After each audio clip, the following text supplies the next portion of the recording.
Good morning, students. Hope you are fit and fine. Okay. So, today we are going to discuss e-check. Okay. और e-check that is a electronic check. आज हम लोग क्या discuss करने वाले हैं e-check के बारे, जिसको हम लोग इलेक्ट्रॉनिक चेक बोलते हैं. ठीक है. So point number 1 I am going to study e-check is a digital version of paper cheque. जो पेपर चेक ऑलरेडी एग्जिस्ट करता था उसका ये डिजिटल वर्जन है. ठीक है. It is also known as a electronic cheque, online cheque, internet cheque and direct debit.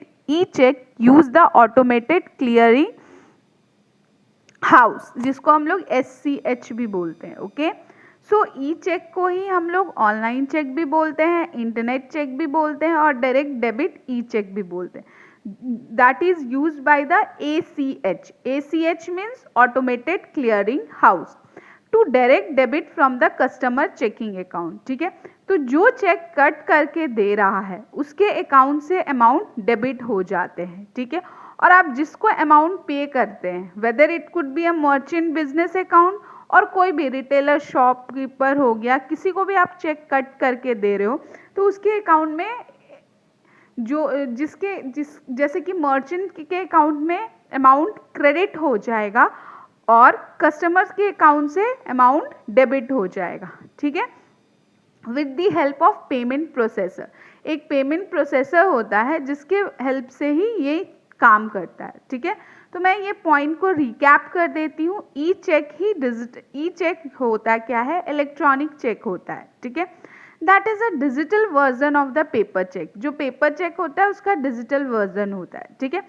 E cheque को ही हम लोग ऑनलाइन चेक कहते हैं, इंटरनेट चेक कहते हैं और साथ में डायरेक्ट डेबिट ई चेक भी कहते हैं, which is used by the ACH, automated clearing house. Okay. To direct debit from the customer checking account, जो कि कस्टमर के अकाउंट से डायरेक्ट डेबिट हो जाता है.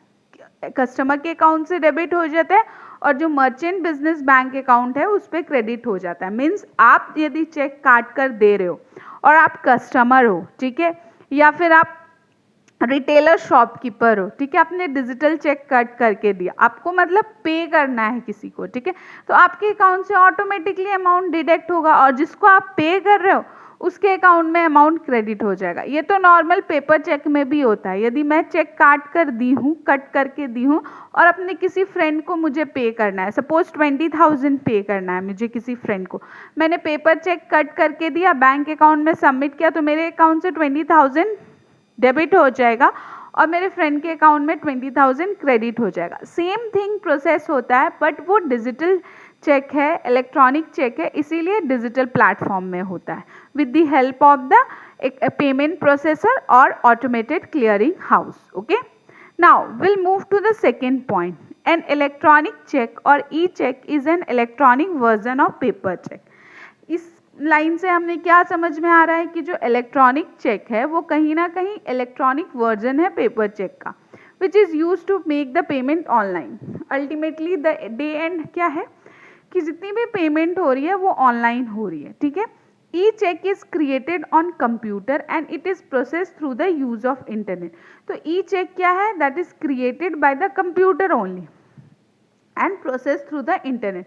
आप ऑनलाइन ही इलेक्ट्रॉनिक चेक क्रिएट कर सकते हो और उसको इंटरनेट के हेल्प से प्रोसेस कर सकते हो. ठीक है. Third point, originally the financial service technology is in the United State of America develop e cheque. FSCT नाम की एक ऑर्गेनाइजेशन है जो कि यूनाइटेड स्टेट में इस्टेब्लिश्ड है, उन्होंने ही ई चेक को डेवलप किया था. ओके. सो मैं इस सारे पॉइंट को फिर से रिकैप कर देती हूँ. E cheque, electronic cheque is a digital version of paper cheque. Remember student, ये एक डिजिटल वर्जन है पेपर चेक का. ठीक है. ई चेक को हम लोग ऑनलाइन चेक भी कह सकते हैं, इंटरनेट चेक भी कह सकते हैं और डायरेक्ट डेबिट ई चेक भी कह सकते हैं, विच is use by the automated clearing house ACH. ठीक है. जिसके हेल्प से जो कस्टमर्स के अकाउंट होते हैं उसमें अमाउंट डायरेक्ट डेबिट हो जाते हैं और मर्चेंट के अकाउंट में पैसे क्रेडिट हो जाते हैं with the help of the payment processor. ये फर्स्ट पॉइंट का एक्सप्लेनेशन है. ठीक है. सेकेंड पॉइंट में क्या है कि इलेक्ट्रॉनिक चेक और e check is an electronic version of paper cheque which is use to make the payment online. Electronic cheque या फिर जो ई चेक है वो electronic version of paper cheque है। इसका मेन मोटो ये होता है कि जितनी भी पेमेंट है हम ऑनलाइन कर सकते हैं। ई चेक जो है हम कंप्यूटर में ही क्रिएट कर सकते हैं and that is process with the help of internet. Okay, so hope so this point 2 points is clear. Now FSCTC ने ई चेक को डेवलप किया था। जो FSCTC जो ऑर्गेनाइजेशन है that is located in the United States, okay, that developed the e-check। तो hope so the concept जो था हमारा इलेक्ट्रॉनिक चेक का वो कहीं ना कहीं समझ आ गया है। Will move to the next slide. Now e check and e check का ही कॉन्सेप्ट है। It was an alliance of 65 financial service provider, universities, government and IT company. After the achievement of great success, the effort were made to implement in the global scale। ठीक है, तो e cheque को develop करने के लिए 65 financial service provider थे, जिसमें university भी अपना कंट्रीब्यूशन दी थी, गवर्नमेंट ने भी कंट्रीब्यूशन दिया था एंड देन कंपनी ने भी कंट्रीब्यूशन दिया था। जब ये चीज़ अचीवमेंट, जब उनको लगा कि ये सक्सेस होने वाला है, तब ये चीज़ को ग्लोबल स्केल में इम्प्लीमेंट किया गया। ठीक है, point number 2, e cheque has been appreciated as an important service offered by the bank in the recent year. E cheque को एक अप्रिशिएशन मिला है, एक इम्पॉर्टेंट सर्विस ऑफर्ड करता है, जो कि बैंक ये सर्विस ऑफर्ड किए हैं, जो रिसेंट ईयर में ही ये सर्विस ऑफर्ड हुआ है। Under the conventional method, the issuing of paper check is a substantial amount of the time was being spent on the preparation and processing।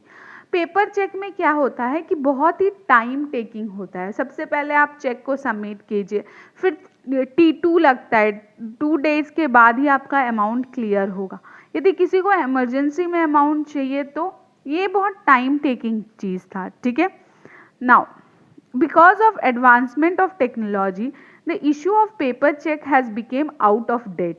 Now e-check are also established as a recognized medium of payment with a legal support।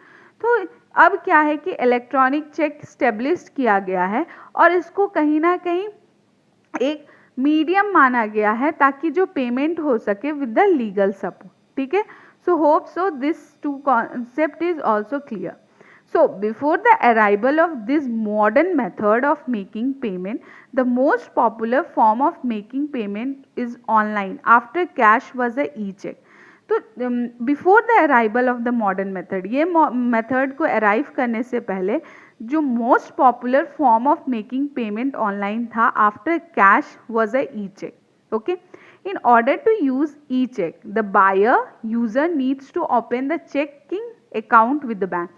यदि आपको ई check की facility use करनी है तो जो भी buyers हो, जो भी यूज़र्स हो, उसको कहीं ना कहीं बैंक के साथ अपना एक चेक अकाउंट ओपन करना पड़ता है। Once the account is open using the checking transfer, the consumer can transfer the fund directly by using the sign cheque. यहाँ पे क्या होता है कि एक बार ये अकाउंट ओपन हो गया तो जो यूज़र है वो डायरेक्टली फंड ट्रांसफ़र कर सकते हैं using the sign cheque or draft from his account to the merchant or any other institution. आप ये चेक खुद साइन करो, पर आप जब इलेक्ट्रॉनिक चेक यूज़ करते हो तो ध्यान रखना जो साइन होगा वो डिजिटल साइन होगा। ठीक है, उसके बाद जब आप साइन कर दोगे वो चेक पे तो आप इजीली अमाउंट जो है वो ट्रांसफ़र कर सकते हो अपने अकाउंट से जिसको भी पे करना है, whether it could be a merchant, whether it could be a institution. ठीक है, so I am repeating again it. ये तीनों पॉइंट को फिर से मैं रिकैप कर देती हूँ। It was an alliance of 65 financial service provider. ठीक है, जो a group of 65 financial service provider जिसमें यूनिवर्सिटीज़ ने भी अपना कॉन्ट्रीब्यूशंस दिया, गवर्नमेंट ने भी अपना कॉन्ट्रीब्यूशंस दिया, आईटी कंपनी ने भी अपना कॉन्ट्रीब्यूशन दिया ताकि वो इलेक्ट्रॉनिक चेक डेवलप कर सके। और जब ये डेवलप हो गया आफ्टर ऑल द एक्सपीरियंस, ये आप एक्सपेरिमेंट करने के बाद इस चीज़ को इम्प्लीमेंट ग्लोबल स्केल में किया गया। ठीक है, now e cheque has been appreciated as an important service offered by the bank in the recent year. Earlier e cheque was not develop. तो अभी 4-5 साल पहले ही से पहले 10 साल से पहले बोल लीजिए, फॉरेन कंट्री में तो बहुत पहले इलेक्ट्रॉनिक चेक डेवलप कर गया था, बट इंडिया में रिसेंटली ये सर्विस ऑफर्ड की है बैंक ने। So, under the conventional method, the issue of paper check is a substantial amount of time was being spent on preparation and processing. तो paper check को process करने में, उसको प्रिपेयर करने में बहुत टाइम लगता था, ठीक है।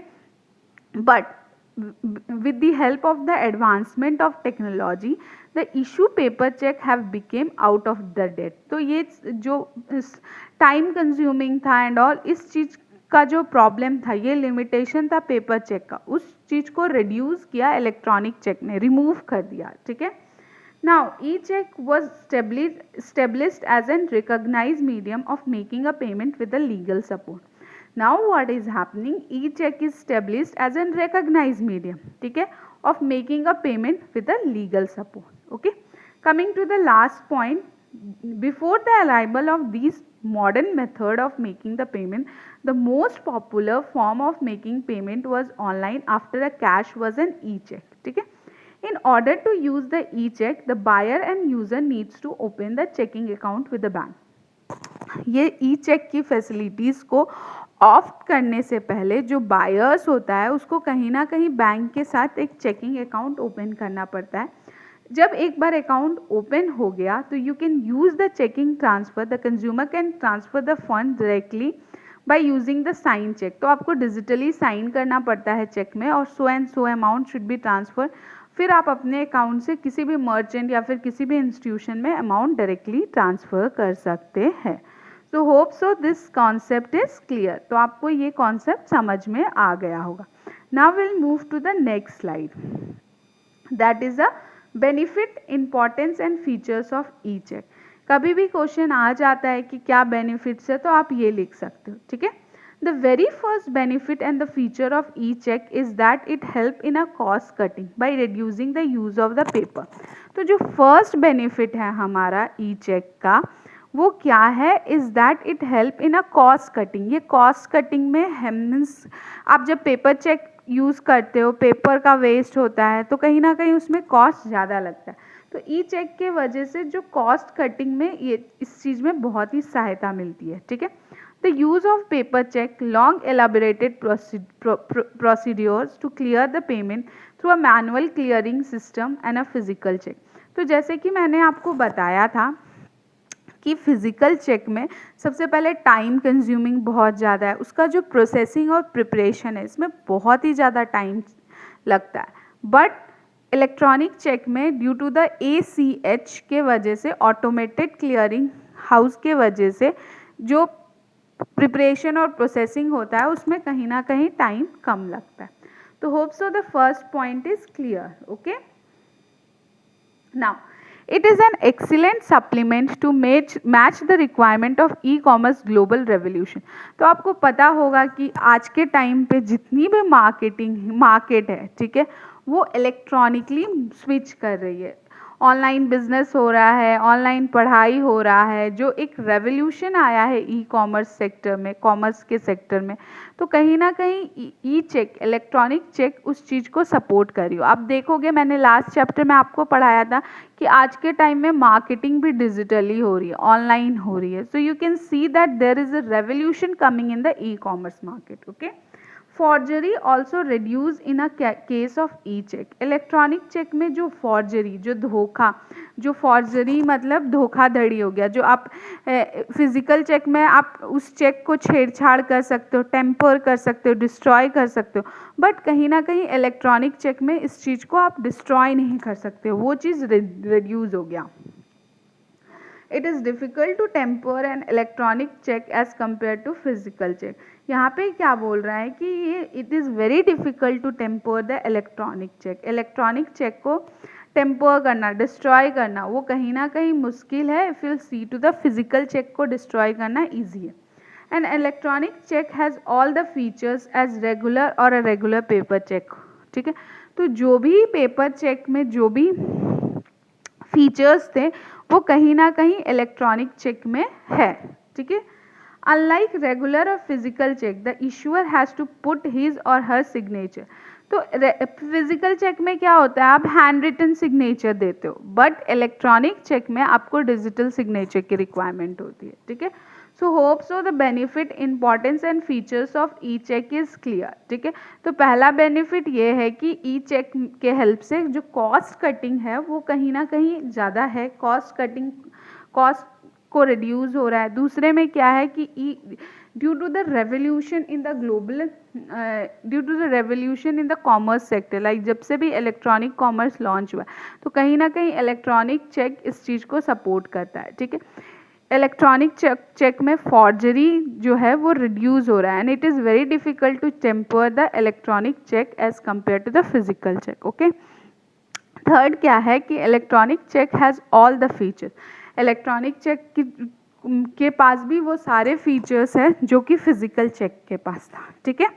नेक्स्ट क्या है कि physical cheque the issuer has to put his or her signature digitally. तो जो फिजिकल चेक था उसमें इशूअर को साइन करना पड़ता था, तो उसी तरह फिजिकली हैंड रिटन साइन करते थे, बट इलेक्ट्रॉनिक चेक में you have to sign, digital signature is required. Okay, you have to sign digitally. Okay, so hope so this concept is also clear. Now two more benefits are there, तो वो भी देख लेते हैं. Verification take place on a digital platform which is generally automated or can also be manual, whichever is preferred. ठीक है. तो जो भी यदि आप इलेक्ट्रॉनिक चेक यूज़ कर रहे हो तो कहीं ना कहीं आप डिजिटल प्लेटफॉर्म का यूज़ कर रहे हो, तो वेरिफिकेशन जो होता है वो आप ऑटोमेटिक भी कर सकते हो, आप मैनुअली भी कर सकते हो, आपकी मर्जी. Okay. Now the last benefit and importance and features of e check is there is an involvement of an interdependent organisation known as a certification authority. एक ऑर्गेनाइजेशन का इन्वॉल्वमेंट होता है जिसका नाम है certificate authority, which help in a processing and transfer perform using e check. ठीक है. तो जिसके हेल्प से जो प्रोसेसिंग है, जो ट्रांसफॉर्मेशन है ई चेक का, वो कंडक्ट होता है with the help of only independent organisation, and that organisation name is certification authority. Okay. So we have clear the benefit and importance features of e check. Okay. अब जो है, अब हम लोग देखेंगे कि हम लोग यूनिट 3 कर रहे थे, ई पेमेंट एंड सिक्योरिटी. तो यूनिट 3 का जो हमारा एक पार्ट है, ई पेमेंट्स वाला जो पार्ट है, वो कहीं ना कहीं ख़त्म हो चुका है. We have looked about the credit card क्या है, डेबिट कार्ड क्या है, हम लोग वो पढ़ चुके हैं. हम लोग smart card, electronic credit card के बारे में भी पढ़ चुके हैं, इलेक्ट्रॉनिक फंड ट्रांसफ़र के बारे में भी पढ़ चुके हैं, ई वॉलेट के बारे में भी पढ़ चुके हैं, ई कैश के बारे में भी पढ़ चुके हैं, और ई चेक आज हमारा कंप्लीट हो गया. तो यूनिट 3 को यदि हम 2 पार्ट में डिवाइड करेंगे, that is a E payments and security, तो हमारा जो पार्ट 1 है ई पेमेंट्स, वो ऑलरेडी कवर हो चुका है. ठीक है. सो नाउ अब हम लोग अभी नेक्स्ट स्लाइड से स्मॉल इंट्रोडक्शन देखेंगे, दैट इज़ अ सिक्योरिटी के बारे में. सिक्योरिटी का एक स्मॉल इंट्रोडक्शन है. ठीक है. ठीक है. तो इसको सिक्योरिटी इन साइबर स्पेस भी कह सकते हैं, या security issue in e commerce.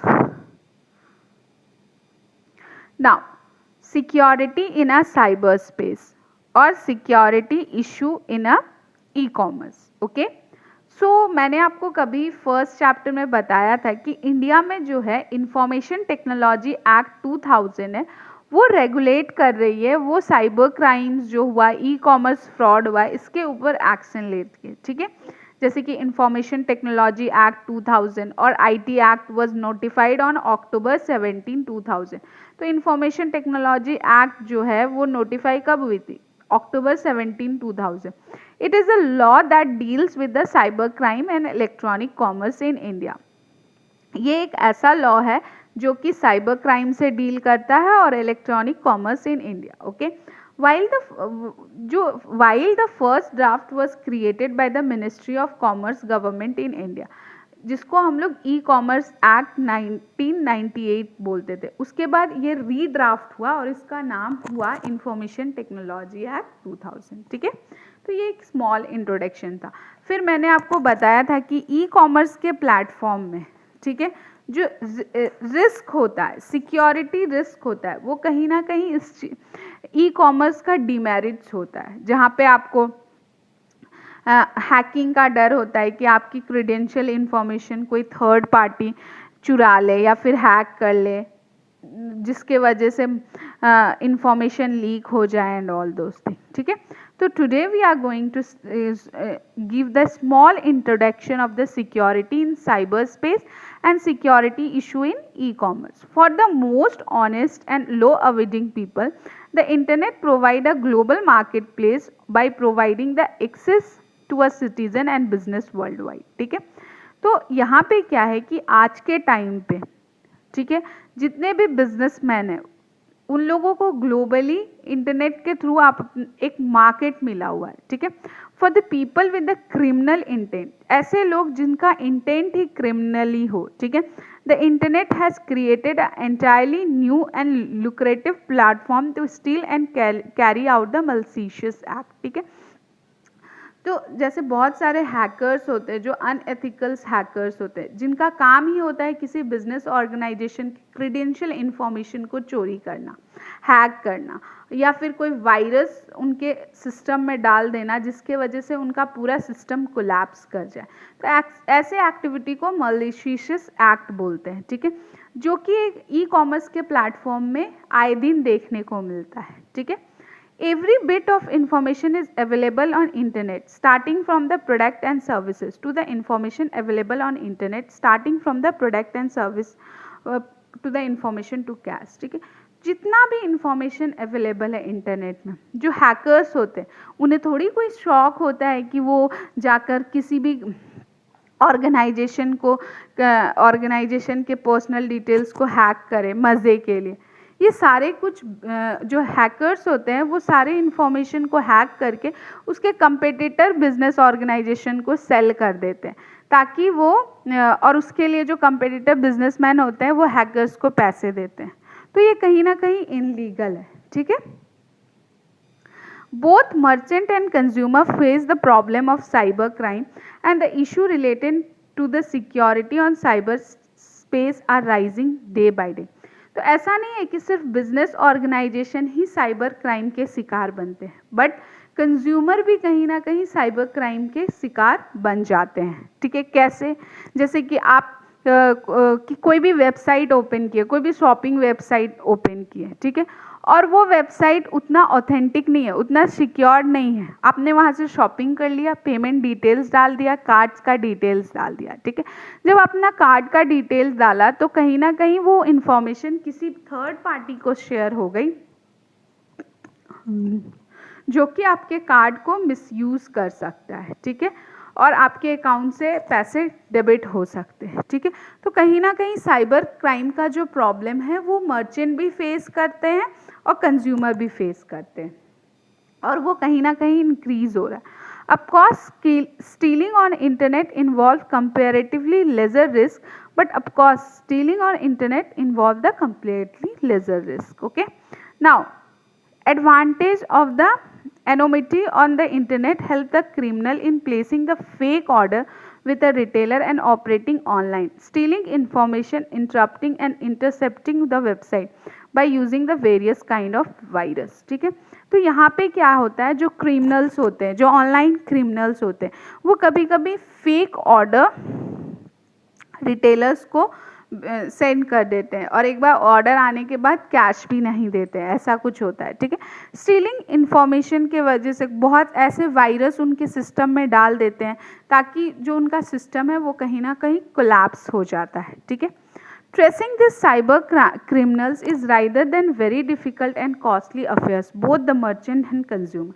तो इनको साइबर क्रिमिनल को ट्रेस करना बहुत ही ज़्यादा डिफ़िकल्ट है और इनको ट्रेस करने के लिए बहुत ही कॉस्ट लगता है। ठीक है, तो ये कहीं ना कहीं मर्चेंट और कंज्यूमर्स के लिए बहुत ही डिफिकल्ट है. Again it is very complicated the actual amount of e commerce crime for a various reason. Okay, one of the primary reason is for not reporting the cyber crime by the merchant is fear of losing the trust of the customers. ठीक है, तो कहीं ना कहीं जो merchant है वो cyber crime की रिपोर्टिंग साइबर ऑफिस या फिर जो भी पुलिस का साइबर ब्रांच होता है वहाँ पे नहीं करते हैं. क्यों नहीं करते हैं? ताकि जो कस्टमर्स हो उन मार्केट में पता चल जाएगा कि उनका जो सिस्टम है वो हैक हो रहा है, उनका जो सिस्टम है वो कोलैप्स हो रहा है due to the virus, due to the malicious activities and all. तो जब ये चीज़ मार्केट में फैल जाएगा तो कंज्यूमर वहाँ से शॉपिंग करना या फिर कंज्यूमर उस ऑर्गेनाइजेशन पे ट्रस्ट नहीं करेंगे. मान लीजिए आपको किसी दिन पता चलता है कि फ्लिपकार्ट का जो वेबसाइट है उसे किसी और ने हैक कर लिया है. जितनी भी आपकी डिटेल्स थी, आपकी शॉपिंग डिटेल्स थी, कभी भी आपने शॉपिंग किया हो, अपना कार्ड का डिटेल्स डाला हो, वो कोई हैकर यूज़ कर रहा हो, उनके पास इंफॉर्मेशन चला गया, तो सबसे पहले तो आप अपना एटीएम ब्लॉक करोगे, फिर न्यू एटीएम या फिर debit card credit card issue करोगे, फिर आप कभी भी फ्लिपकार्ट पे ट्रस्ट नहीं करोगे शॉपिंग के लिए. ठीक है, तो कहीं ना कहीं ट्रस्ट इशू होता है.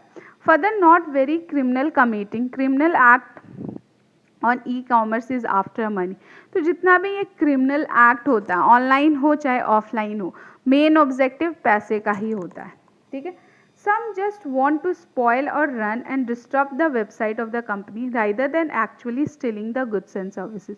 किसी किसी का इंटेंशन गुड्स या सर्विसेज को चोरी करना नहीं होता है, किसी किसी का इंटेंशन ये होता है कि मैं सिर्फ कंपनी के वेबसाइट को डिस्टर्ब करूँ और स्पॉइल कर दूँ. ठीक है, so hope so the security in cyber space and security issue in e commerce का जो स्मॉल इंट्रोडक्शन है वो आपको समझ में आ रहा हो. ठीक है, Now we will move to the security in cyber.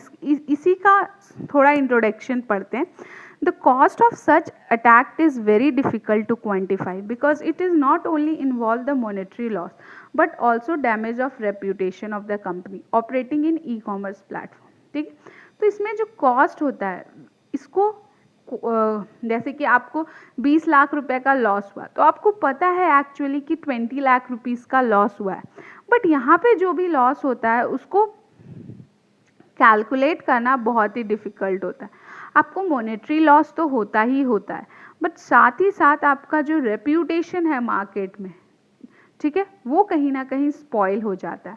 लोग आपकी कंपनी पे ट्रस्ट नहीं करना चाहते. एक तो आपकी कंपनी को फिजिकली देख नहीं पाते, ऑनलाइन ही आप पता है कि ये कंपनी है जो ऑनलाइन गुड्स एंड सर्विसेज दे रही, ऊपर से यहाँ पे हैकर्स आपके वेबसाइट में कोलैप्स कर रहे हैं, तो लोग कैसे ट्रस्ट करेंगे. ठीक है, now to conclude the overall number of cyber crime is rising, amount losses suffered is growing rapidly. तो कहीं ना कहीं जो साइबर क्राइम है, क्योंकि आजकल तो सारा कुछ इंटरनेट के थ्रू हो रहा है, डिजिटली हो रहा है, तो बहुत बड़ा ड्रॉबैक या फिर लिमिटेशन है that is a cyber crime, और वो कहीं ना कहीं इंक्रीज़ हो रहा है. आज के टाइम पे ऑनलाइन फ्रॉड्स बहुत ज़्यादा बढ़ रहे हैं, बहुत ज़्यादा बढ़ रहा है. आपकी डिटेल्स, क्रेडेंशियल डिटेल्स वो ईजिली कोई हैक कर सकता है एंड ऑल. ठीक है, so the merchant operating or conducting the business online should think seriously on the matter and must prepare a strong defense mechanism against the criminal assault. ठीक है, तो जो भी मर्चेंट है, जो भी बिजनेस ऑर्गेनाइजेशन है, जो भी फर्म्स है, वो अपना बिजनेस ऑनलाइन कंडक्ट कर रहे हैं, तो कहीं ना कहीं ये लिमिटेशन पे उनको फोकस करना चाहिए और उनको अपना वर्चुअल इंफ्रास्ट्रक्चर्स, उनको ऐसे सॉफ्टवेयर यूज़ करना चाहिए वो इतना ज़्यादा स्ट्रॉन्ग हो ताकि उनके जो साइबर क्राइम्स हो, जो हैकर्स है, वो उनके सॉफ्टवेयर को हैक ना कर सके. ठीक है, सो ये एक बहुत ही बड़ा पॉइंट है जो कि मर्चेंट्स को देखना चाहिए. ठीक है, मर्चेंट्स तो देख लेंगे, कंज्यूमर का क्या है. कंज्यूमर को भी जब भी वो ऑनलाइन शॉपिंग कर रहे हो तो उन्हें ये नोटिस करना चाहिए कि वो जहाँ से शॉपिंग कर रहे हो वो वेबसाइट जो है वो ऑथेंटिक है या नहीं है, वहाँ पे मैं अपना कार्ड डिटेल्स डाल सकता हूँ या नहीं डाल सकता हूँ. दूसरा है कि कोई भी आपके कार्ड की डिटेल्स वाया फ़ोन मांगता हो या फिर आपको अपना जो कार्ड की डिटेल्स है वो किसी के साथ शेयर नहीं करनी चाहिए, क्योंकि आपका प्रोटेक्शन आपको खुद ही करना चाहिए, कोई और नहीं करेगा। So this is the topic, this is the small introduction, ठीक है। तो next day we will continue the security only, okay. So hope so the concept is clear. So thank you students, thank you.